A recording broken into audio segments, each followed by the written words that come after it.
L'éternel retour chez Nietzsche est l'une des idées les plus déroutantes et les plus puissantes de toute la philosophie, parce qu'elle sert moins à décrire le monde qu'à secouer l'individu dans sa manière de vivre.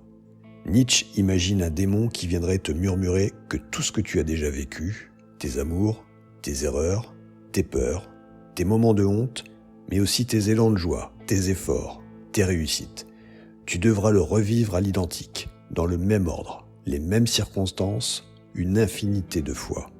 Il ne s'agit pas d'une théorie cosmologique sur un univers cyclique, mais d'une expérience intérieure destinée à mesurer la capacité d'un homme à affirmer sa propre existence.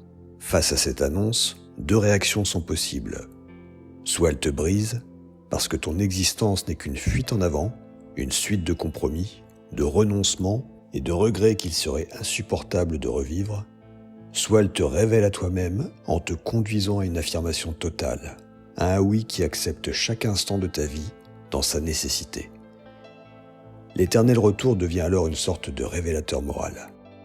Il te demande si tu vis de manière à pouvoir vouloir ce que tu vis, et non à le subir en attendant un changement venu de l'extérieur.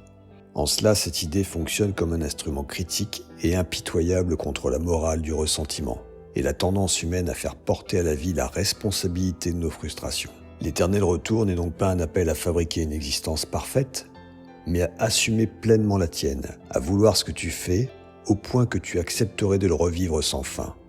C'est une doctrine du courage, un exercice de lucidité, une manière de te demander si tu vis selon ta propre volonté ou selon les attentes du troupeau, si tu crées ta vie ou si tu la subis.